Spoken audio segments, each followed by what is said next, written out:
What in the hell is an Alpine divorce?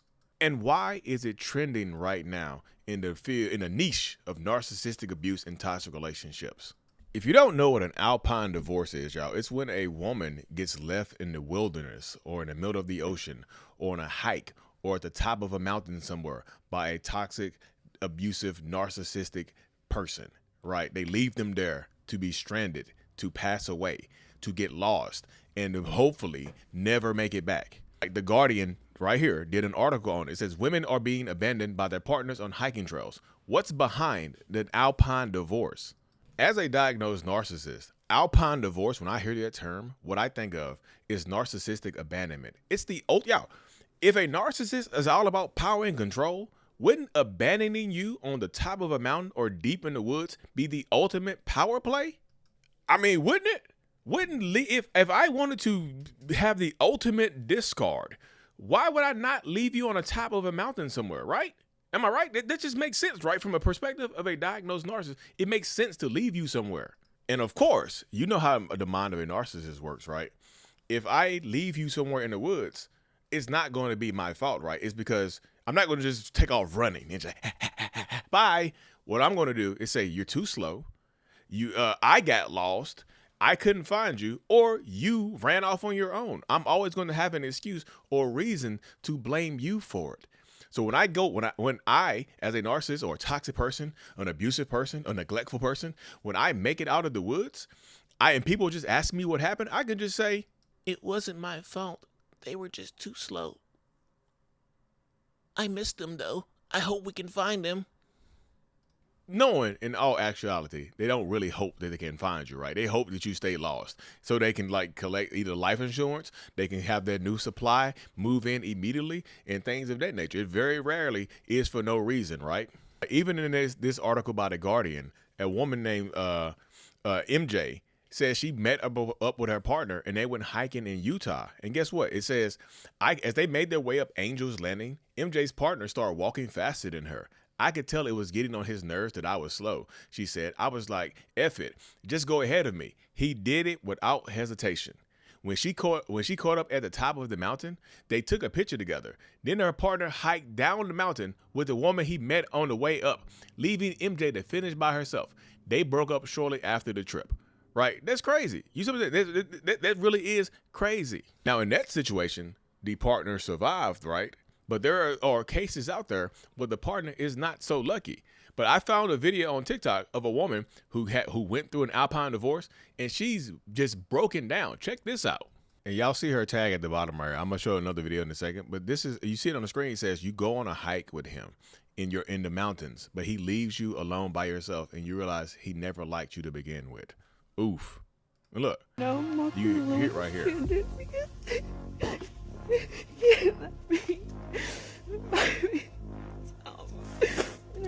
Never came with him.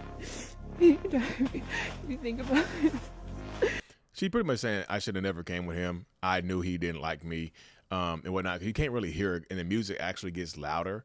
But on her page, she actually goes into a description of what actually happened and breaks it down. Here she goes right here, y'all. Y'all can see her. There's the woman behind the last video. Somebody said, can you do a follow-up on this video? I'm glad you're safe. To North McCullough Wilderness. When we got to North McCullough Wilderness, started hiking, and maybe 10 minutes in, he sees other hikers ahead of us. He says he wants to beat them to the top. He said we should run, and I remember thinking, why are we racing strangers to the top of the mountain? At the time I was feeling bold, so I said okay. I had a bulky black jacket on and my camera bag, so I stopped for maybe 30 seconds to adjust it. When I looked up, I couldn't see him anymore. Called his name, nothing. And he can't pretend that he know he's with her. So he's not looking back. I know people are just like, maybe he didn't hear her. Y'all came together. You came with her, right? Oh, goodness gracious. Sorry, y'all. I got excited, y'all. I get angry with this stuff sometimes. Nothing. Screamed his name. He did not turn around. Didn't panic at first because I thought he'd eventually turn around when he saw I hadn't caught up to him. I never heard a silence that loud. 30 minutes later, he calls me back and says, where are you? I'm 30 like, minutes. where am I? You left me. goes, "Why would you keep walking, you stupid?" And Didn't I tell y'all before I even played her video? I haven't heard her video. Did I tell you before that he was going to blame her? I said it. I said this is when this narcissistic people with this Alpine divorce leave you in the wilderness type of stuff. They're going to find a reason to blame you. he hangs up. That was the moment it hit me. He did not care I was alone. I started crying. That's when I got out my Ray-Ban glasses and I started recording because I never wanted to forget this moment. That's when she recorded the I was video. just hurt. I was so hurt. I didn't see him for almost another hour. I had to ask a random man if he had seen him. When I finally found him, he was laughing. He said, "Good job, you found your way." Then we're climbing Wow. up the steepest part of the mountain and we see these ancient petroglyphs. You went on a different part of the mountain with him after he left you on the other part? I ain't trying to blame you. I'm not trying to blame her. Like, leave you victim of it. No. I thought she had made her way off, but she's still on the mountain. So I got it wrong. Carved into the rocks. He's fascinated. He wants me to look at them. I'm taking pictures and videos of the sky, the mountains, and the view, trying to ground myself. And he starts laughing, calling me corny for taking pictures. I call him the same exact words he called me earlier. Oh, the B He word. loses it. And Yep. he says, "I'm not taking you back home." At that point, I start following him because, yes, you are taking me back home. Good shit. Good And job. I thought him leaving me before was the worst part. What happened after that was even fucking worse. When we got to North McCullough Wilderness, started hiking. And that's the last video on her page, y'all. That really is the last. That's the last video on her page right here. You can see her username and stuff at the top, but that's the last video on her page talking about it. But that just goes to show you, like I said in the beginning, when a narcissist or toxic person wants to harm you or discard you in some way, shape, or form, they'll find creative ways, no matter how evil the creativity is, right? Because that's evil as hell. You got to think about it in that direction right there. How evil is it? How evil do you got to be to leave your partner on top of a mountain? And then call her the B word, then get angry when she calls you the B word back? That makes sense to y'all? In the world of narcissistic abuse and toxic relationship dynamics, this type of stuff happens all the time in different ways, y'all. Like I said, luckily for her, she survived and she made it off the mountain because, you know, she understood and survived, right? But not everybody else is so lucky.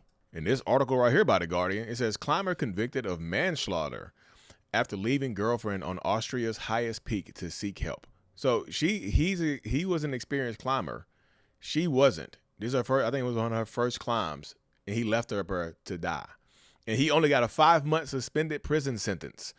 5 months of suspended prison sentence for leaving his partner, leaving his girlfriend on a mountain to die. Do y'all understand that right there? Look right here. Read it.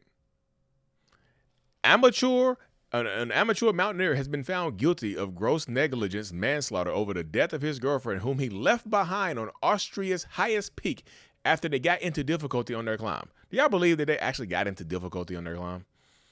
It just, an accident just happened and he just left her there? No.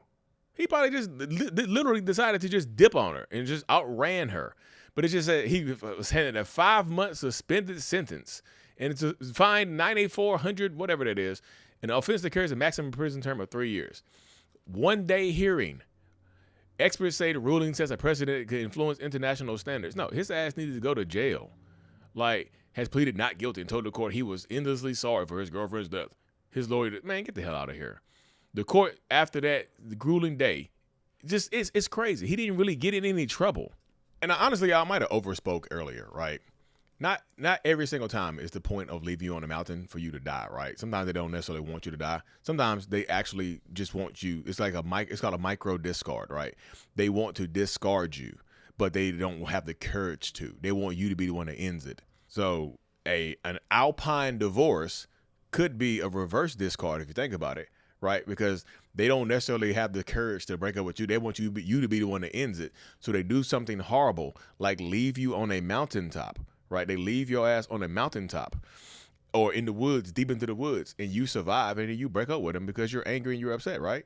So even if you survive this, right, you don't pass away. Even if you survive, they still accomplish their goal of getting the relationship to end, right? And then if they're cheating on you or they're lying to you or they're doing something behind the scenes, they can be manipulative and just say, oh, they broke up with me. They got lost on the mountain and they blame me. And then they can have an excuse to move on to the new supply. You see what I'm saying?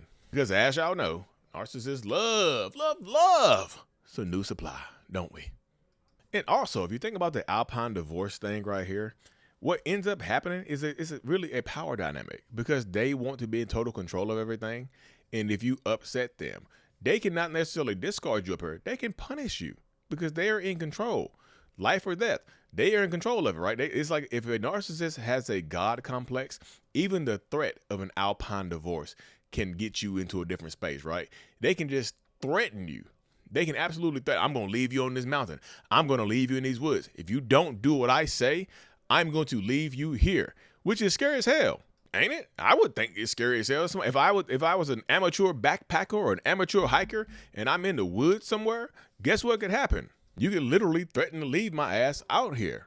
Or, you see what I'm saying? And it's a control thing, y'all. It really is 100% a controlling mentality. They want to be in control of you. They want to punish you. They want to manipulate you. They want to do all this other stuff to stay inside of it, to keep this type of stuff going. But guess what? Not everybody makes it away unscathed in these situations, not the aggressor, because y'all heard of the famous case of Dr. Gerhard Koenig in Hawaii, because he actually just got found guilty of trying to push his wife off a cliff on one of these and try to literally an Alpine divorce. Y'all see it right here. This man literally just got found guilty of attempted manslaughter for trying to push his wife off of a cliff. You got to look into that right there, right? He was charged with trying to kill his wife during a birthday hike last year. On her birthday, he tried to kill her on her birthday. Y'all, but he was only convicted of attempted manslaughter based on emotional and mental disturbance. Y'all got to watch my other video on this right here because he said he snapped and just couldn't take it anymore and whatever. And he tried to push her off a cliff. It's a crazy story, y'all. I just did a recent video on it as well. So it's kind of like the way it goes. So if y'all like this new form of content when I'm just kind of going in and out and doing these new videos, make sure that y'all let me know. Let me know what type of content you want to see. Like if you're part of the channel memberships and whatnot, you can just send me an email, info@mentalhealness.net. And I take suggestions. I'm about to start my new show back up, the Waving the Red Flag show. Y'all remember that show? Jessica and I are about to bring that back in a little bit, and like I said, doing interviews and stuff like that. If you want to do my podcast interviews, make sure to follow the Mental Healness podcast on the YouTube channel. It's called the Mental Healness Podcast. Every time I post an interview, I'll make sure to do a collaboration with it as well, y'all. Hit that subscribe button, and as always, y'all, I'm hype again. I got my energy back. Mental Healness is out. Peace.